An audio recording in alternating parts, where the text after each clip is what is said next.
ETF index mutual funds నేర్చుకుని stock మార్కెట్లో రాణించాలనుకుంటున్నారా? వెంటనే ఈ నెంబర్కి కాల్ చేయండి.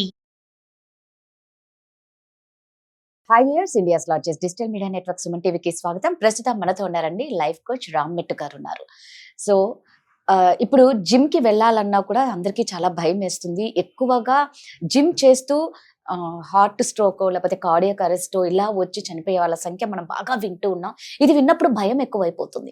ఎందుకు ఇలా అవుతుంది, ఇంత ఎర్లీ ఏజ్ లో ఎందుకు అప్పుడే లైఫ్ అయిపోతుంది అన్నది రామ్ గారిని అడిగి తెలుసుకుందాం. నమస్తే రామ్ గారు. నమస్తే అండి. నిజంగా అంటే ప్రతి ఒక్కరు అపీరెన్స్ వైపు చాలా ఇంట్రెస్ట్ చూపిస్తున్నారండి. వెయిట్ లాస్ అవ్వాలి, కండలు కనిపించాలి, చాలా గ్లామర్ గా కనిపించాలని ఆడవాళ్ళకి ఎంత ఉందో మగవాళ్ళు కూడా ఈక్వల్ గా అయిపోయారు. ఈ జిమ్ అందరూ ఎక్కువగా మనం చూస్తే జిమ్ కి చాలా ఇంపార్టెన్స్ ఇస్తూ ఉంటారు. బట్ ఇప్పుడు చూస్తూ ఉంటే లాస్ట్ వీక్ కూడా ఒక అబ్బాయి అలాగే చనిపోయాడు. ఎక్కువ మంది టీనేజ్ అబ్బాయిలు, యూత్ అంతా జిమ్ లోనే వాళ్ళ లైఫ్ ని అక్కడితో స్టాప్ చేస్తున్నారు. ఎందుకు ఇలా జరుగుతుంది? ఎవరికన్నా పేరెంట్స్ పిల్లల్ని పంపించాలన్న భయం వేసి ఆపే స్టేజ్కి వచ్చేసింది. Right, yeah.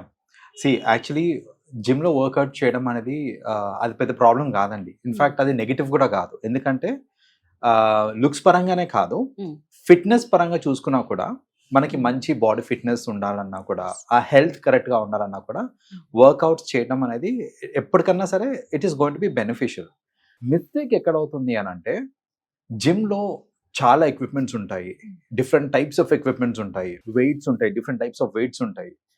అయితే స్టార్ట్ చేసేటప్పుడు అసలు ఎంత వెయిట్స్ తో స్టార్ట్ చేయాలి, ఆ ప్రోగ్రెస్ ఆఫ్ వెయిట్స్ ఎంత పర్సంటేజ్ ఉండాలి, ఏ హెల్త్ ప్రాబ్లమ్స్ ఉన్న వాళ్ళు ఏమి చేయాలి, ఏం చేయకూడదు అని కొన్ని కండిషన్స్ ఉంటాయి అన్నమాట. అవన్నీ తెలుసుకోకుండా కళ్ళ ముందు కనిపించే ప్రతి ఒక్కటి మనం చేయాలి, యూనో ఈ మెషిన్ మీద నేను వర్కౌట్ చేసేయచ్చు, ఇది ఇంత చేసేయచ్చు. కొన్నిసార్లు ఏంటంటే చాలా మంది ఆన్లైన్లో కొన్ని యాప్స్ ఉంటాయండి, అవి సజెషన్స్ ఇస్తూ ఉంటాయి అన్నమాట. లైక్ మీరు మీకు ఫ్లాట్ టమ్మీ కావాలి అని అంటే ఈ ఎక్సర్సైజెస్ చేయండి, కండలు బాగా రావాలంటే ఇవి చేయండి, కొవ్వు తగ్గాలంటే ఇది చేయండి అనేసి you have a lot of applications. అయితే ఈ అప్లికేషన్స్ మీకు అసలు హెల్త్ ప్రాబ్లమ్స్ ఉన్నాయా లేవా, రైట్, మీ కరెంట్ ఫిజికల్ కండిషన్ ఏంటిది, ఇవన్నీ కన్సిడర్ చెయ్యవు. జనరల్ గా ఒక ఇన్ఫర్మేషన్ ఇచ్చేస్తుంది అంతే. మనము we have to be mindful అండి. అసలు నాకు ఆల్రెడీ అంటే బ్లడ్ షుగర్ లెవెల్స్ ఏమున్నాయి, నాకు ఇంకేమైనా హెల్త్ ప్రాబ్లమ్స్ ఉన్నాయా, సో ఇవన్నీ కన్సిడర్ చేసుకొని ఆ కన్సిడరేషన్స్ అన్నిటిని దృష్టిలో పెట్టుకొని మనం వర్కౌట్స్ చేయాలి. ఇన్ఫాక్ట్ ఒక ట్రైనర్ ఉన్నారనుకోండి, ఒక సర్టిఫైడ్ ట్రైనర్ ఉంటే వాళ్ళు ఫస్ట్ అడిగేది ఇదే, ఏంటి అని అంటే మీకు ఏదైనా హెల్త్ ప్రాబ్లమ్స్ ఉన్నాయా, ఫస్ట్ క్వశ్చన్. సో నేను ఏం వర్కౌట్ చేయాలి, ఎలా వర్కౌట్ చేయాలి, ఇది నా గోల్ అని మీరు చెప్పినప్పుడు మీకు ఏమైనా హెల్త్ ప్రాబ్లమ్స్ ఉన్నాయా అని ఫస్ట్ క్వశ్చన్ అడుగుతారు. ఉన్నాయి అన్నప్పుడు ఫస్ట్ ఆ ప్రాబ్లం గురించి తెలుసుకొని దానికి తగ్గట్టు మీకు ఒక ప్లాన్ చెప్తారు, అంటే కస్టమైజ్ చేసిస్తారు ప్లాన్ ని. బట్ మోస్ట్ పీపుల్ ఏంటంటే ఈ మధ్యన అన్ని ఆన్లైన్లో దొరికేస్తున్నాయి మనకి, రైట్? ఏఐ ఉంది, లేకపోతే గూగుల్లోనే దొరికేస్తుంది చాలా ఇన్ఫర్మేషన్.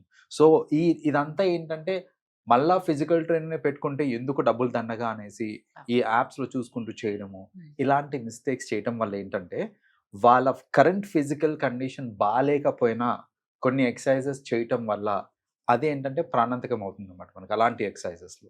సో అలానే ఇప్పుడు మోస్ట్లీ మనం చూస్తున్నాం యంగ్ పీపుల్ అండి. ఇప్పుడు రీసెంట్ గా చూసుకుంటే కనుక software engineer Anil software engineer అయినా, లైక్ హార్డ్లీ ఎంత పెద్ద వయసు కూడా కాదు అతనిది. అప్పటికి వెయిట్స్ మోసి ఇంక కొంచెం అన్కంఫర్టబుల్ గా అనిపిస్తే వాష్రూమ్కి వెళ్ళిపోయి అందులో కుప్పగూలిపోయాడు అబ్బాయి. ఎంతసేపటికి రావట్లేదు ఇంకా బయటికి అనేసి ఇంకా జిమ్ లో ఉన్న వాళ్ళు వెళ్తుంటారు, ఓనర్స్ వాళ్ళంతా, వాళ్ళు వెళ్ళి చూసేసరికి అప్పటికి సిపిఆర్ కూడా ట్రై చేశారు, కానీ అప్పటికి he lost his life. So ఇలాంటి ఇన్సిడెంట్స్ తరచూ జరుగుతూ ఉంటాయి. సో కాబట్టి మేబీ జనాలకి ఫస్ట్ ఆఫ్ ఆల్ అవగాహన ఉండాలి, ఏంటంటే నెట్లో చూసేసి చేసేయడం కాదు, మన కరెంట్ అంటే మీ ఫిజికల్ కండిషన్ నార్మల్ ఉందా, ఏమైనా ప్రాబ్లమ్స్ ఉన్నాయా, ప్రాబ్లమ్స్ ఉంటే ఏం చేయొచ్చు, ఏం చేయకూడదు, ఎంత ఇంకో కొందరు ఏంటంటే దీన్ని కూడా మరి ఇంటెన్సిటీని కూడా ఎక్కువ చేసేస్తారండి. ఇప్పుడు ఏంటంటే ఒక 45 minutes to 1 hour of a workout should be sufficient. కొందరు ఏంటంటే ప్రోగ్రెస్ తొందరగా రావాలి, రిజల్ట్స్ బాగా కనపడాలి అనేసి 2 hours చేయటము, 1.5 hours చేయటము. బాడీ చెప్తుంది కూడా మనకి, చాలు మనకి ఈ రోజుకి బాడీ కూడా మనకి ఇండికేషన్ ఇస్తుంది. ఆ ఇండికేషన్స్ ని పట్టించుకోకపోవడము, ఇవన్నీ వదిలేసి ఇలా మరి మితిమీరి చేస్తూ ఉంటారు చూడండి. అలాంటప్పుడు కూడా మీకు ఏ ప్రాబ్లమ్స్ లేకపోయినా కూడా కార్డియాక్ అరెస్ట్ అయ్యే ఛాన్సెస్ ఉంటాయి మనకి. సో అందుకని ఏంటంటే ఏదన్నా సరే లిమిట్లో చేయాలి. అండ్ ఎక్స్పర్ట్ అడ్వైస్ తీసుకొని చేస్తే ప్రాబ్లం లేదు. తల్లిదండ్రులు మీరు అన్నట్టు భయపడి భయమేస్తుంది రామ్ గారు జిమ్కి నిజంగా. పంపించాలన్నా, ఎందుకంటే వీళ్ళు చేసే పనులు కూడా అలాగే ఉన్నాయి. Yes. సో అలా కాకుండా ఫస్ట్లీ అవేర్నెస్ పీపుల్లో ఉండాలి. రైట్, రెండోది ఏంటంటే ఈ జిమ్ ఓనర్స్ కూడా they have to take initiative అండి. ఎగ్జాక్ట్లీ. సో మోస్ట్ ఆఫ్ నేను ఏం చూస్తుంటానంటే పర్సనల్ ట్రైనింగ్ కి సపరేట్ గా చార్జెస్ ఉంటాయి. అవును, సో సపరేట్ చార్జెస్ పే చేసిన వాళ్ళకి వాళ్ళ దగ్గరుండి నువ్వు ఇది చెయ్యి ఇది చెయ్యకు అని చెప్తున్నారు. అవును. కానీ యూనో ఏమి అడ్వైస్ లేకుండా సొంతంగా చేసుకునే వాళ్ళు చేసుకునే టైంలో ఏదైనా మిస్టేక్ చేస్తున్నారు అనుకోండి, అబ్జర్వ్ కూడా చేయరు వాళ్ళు. లైక్ యూనో చేయరు. అసలు వాళ్ళు ఏమైనా తప్పు చేస్తున్నారా, ఆ, వాళ్ళ పోస్చర్స్ కరెక్ట్ ఉన్నాయా లేవా అనే అబ్జర్వేషన్ కూడా కొన్ని జిమ్స్ లో చేస్తుండొచ్చేమో, కానీ మోస్ట్ జిమ్స్ లో ఏంటంటే వాళ్ళు అసలు ఆ అబ్జర్వేషన్ కూడా ఉండదు. వీళ్ళు కరెక్ట్ చేస్తున్నారా, ఓవర్ గా చేస్తున్నారా, లేదా పోస్చర్స్ ఏమైనా తప్పు ఉన్నాయా, తప్పు ఉంటే చెప్పాలి. జనరల్ యాటిట్యూడ్ ఎలా ఉంటుందంటే ఫిజికల్ ట్రైనింగ్ ఏం తీసుకోలేదు, వాళ్ళేమి ఎన్రోల్ కాలేదు కదా Yes. పర్సనల్ ట్రైనింగ్ కి, Yes. సో నాకెందుకులే అని వదిలేసే వాళ్ళు ఉంటారు. సో అలా కాకుండా ఒక చిన్న సెన్స్ ఆఫ్ Right. రెస్పాన్సిబిలిటీ. ఖచ్చితంగా అరే అండి. మన జిమ్ లోనే కదా చేసేది, తప్పు చేస్తున్నాడే ఆ కరెక్షన్ చాలు, తప్పు చేస్తున్నాడు అనేది కాదు ఇది కాదని Yes. చెప్తే చాలు సరిపోతుంది.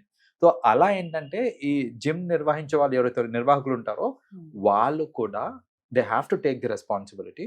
అండ్ ఇలాంటి ఏమన్నా మిస్టేక్స్ ఎవరన్నా చేస్తున్నారు అనుకోండి, అట్లీస్ట్ కరెక్షన్ చేస్తే, Hmm. అండ్ ఎవరన్నా సరే పర్సనల్ ట్రైనింగ్ కి వాళ్ళు ఎన్రోల్ అవ్వట్లేదు అని అంటే వాళ్ళకి ముందుగానే చెప్పాలి. Certain exercises Right. మీకు తెలిస్తేనే చేయండి, తెలియదు Yes. అంటే మమ్మల్ని అడగండి. జనరల్ ట్రైనర్స్ ఎలాగో ఉంటారో Hmm. వాళ్ళని అడిగి చేయండి, అంతేగాని సొంత తెలివి యూజ్ చేసి చెయ్యొద్దు అనేసి ఫస్టే ఒక డిస్క్లైమర్ లేదా ఫస్టే ఒక వార్నింగ్ అనేది ఇస్తే అప్పుడు అట్లీస్ట్ జనాలకు కూడా తెలుసు. కొందరికి ఏంటంటే ఫస్ట్ టైమర్స్ ఉంటారు, అవును. ఏం చేయాలో ఎలా చేయాలో కూడా తెలియదు, ఆ ఊపులో ఇంకా చేస్తూనే చేస్తూనే ఉంటారండి ఉంటారు. నిజంగా మీరు అన్నట్టు. రైట్. సో అట్లా ఈ bit of knowledge gym owners దగ్గర నుంచి కూడా వచ్చింది అని అంటే టు అన్ ఎక్స్టెంట్ ఇవన్నీ తగ్గించుకోవచ్చు. రైట్, నిజంగా కొంచెం దీని మీద అవేర్నెస్ చాలా మంది బాగా పెంచుకోవాలి, ఎందుకంటే ఈ మధ్య కాలంలో ఎక్కువ చేస్తున్నాము. సో మీరు అన్నట్టు జిమ్ ట్రైనర్స్ చాలా రెస్పాన్సిబిలిటీగా తీసుకుంటే ఇవి కొంచెం తగ్గించొచ్చేమో. Right. ఏంటంటే తెలియదండి, మీరు అన్నట్టు ఏంటంటే తొందరగా రిజల్ట్ రావాలి, తొందరగా మనం తగ్గిపోవాలి, తొందరగా మనం గుడ్ లుకింగ్ కావాలి అన్న దాంతో పాపం వాళ్ళు ఎక్కువగా చేస్తూ ఉంటారు. రైట్. తర్వాత లైఫ్ పోతుంది. Correct. థ్యాంక్ యూ అండి. వెల్కమ్.